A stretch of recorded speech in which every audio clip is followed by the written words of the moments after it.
On June the 30th, PDylan posted 4 pictures of Inferno on Twitter, which he says he found embedded in the game files in the map preview section. The following day, Valve removed all these unreleased screenshots. PDylan apologised. Then, 2 months after the screenshots were first leaked, the new Inferno was added to the CS2 beta. Let's see how that version compares with the leaked one. And this should be interesting because when people first saw the leak, they didn't like it too much. The reason being that the game already had enough dusty looking maps, so to strip Inferno of all its colour and to dustify it felt like a step in the wrong direction, even if the end result still looked better.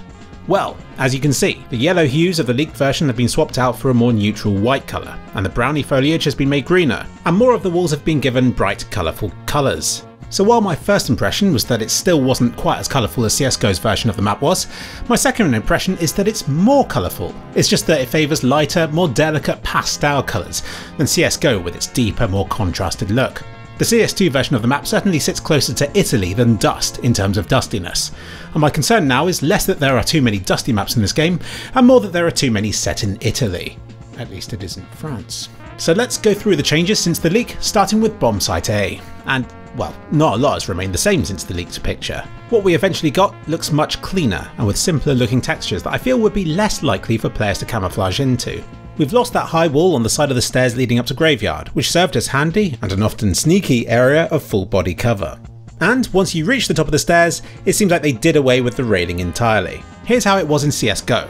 It looks like they experimented with a different shaped and wooden looking version of the railing for a while, before eventually transforming it into a solid stone wall for the release, which will give players camped up here a bit more solid cover to hide behind. And let's just take a moment to appreciate how interesting this new area of the wine warehouse is now. There's a small outdoor courtyard just here, and as someone who used to park a large car down a tight alleyway, I sympathise with this van driver who didn't just have a hell of a job getting it in here in the first place, but then probably had to escape out the window and to climb over these barrels to get out again. Or maybe he's still in the driver's seat, who knows. While I'm critiquing this area, I don't know how they get these barrels up or down from this top room. I assume this room is a shed toilet with a lovely view.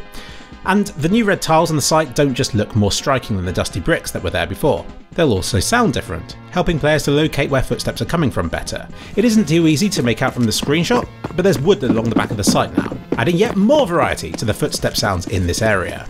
And there's been a bit of optimisation up here, with the church's tower no longer being rendered from Bombsite A, even though it probably should be. You can still chuck grenades at it from here and they will bounce off.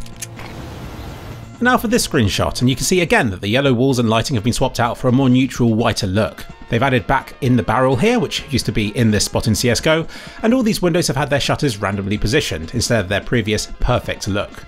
Into the church now, which hasn't changed anywhere near as much. The playable space used to be very bright and the area above it much darker, but this whole area has now been made more similar in terms of brightness, which I don't think looks quite as exciting. More clutter has been added around the edge of the room, though it can all be stood on.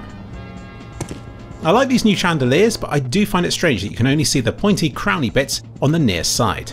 Go into the middle like this and they all disappear. And it's strange that they ultimately chose to have 2 identical paintings in the church, when the leaked version had a different one just here. This painting still exists and you'll find it hidden just here at CT Spawn, and in a few other spots around the map, just not in the church anymore. Bombsite B shows large changes to it as well. The back of the site has gone from being a tomb of some sort to simply being a nice red wall. Tiles have also been placed around the fountain, again probably for sound reasons. It's cool to see that the water now looks like water instead of white paint, and this suggests to me that Source 2's water effects were some of the last things to be added to the engine. Goodbye to these nearby buildings, and hello to these wonderful distant 3D skybox buildings instead. When I talked about which maps I thought would have the nicest 3D skyboxes, I didn't mention Inferno because there was no sign of anything visible in the 3D skybox from these early pictures. Yet now it's been released with this beautiful distant scenery, I'd say it ranks among some of the nicest 3D skybox imagery in the game. Although less common, there was also a 5th leaked image, released at the same time, showing this view down Alt Mid. Now if I move it to what we eventually got in the beta, I feel like I prefer the colours in this leaked version. It's just more sunny and cheerful looking, isn't it? The rest of the leaked images look a lot more arid, yet in this particular image, all of the foliage is the same as what we eventually got, which makes the next comparison all the more curious. Check out the trailer for CS2. Brand new. And I wonder if this footage is even older than the leaked screenshots are, because the sun's position in the sky is completely different, basking in this area in much more sunlight than what we finally got. Now the timeline would make sense, since the trailer was out in March and the leaked images were in June, suggesting that Valve has spent the first half of this year tweaking and refining maps like Inferno. I mean, what else do you think Valve would be doing? Left 4 Dead 3? This clip from the trailer inspired a conversation on Reddit. Commander Guy 0123 did some pixel peeping and discovered that the building in the trailer appeared to have an additional floor that wasn't seen in the leaked screenshots. A sign that the map has already been through several iterations, or some desperate copium to justify the disappointingly dusty nature of the leaks? You decide. But yeah, you can definitely see a fair few differences between this trailer clip and that of the released beta. And this sign here suggests that this trailer footage is older than the leak, because the sign here is different from what was released in the beta.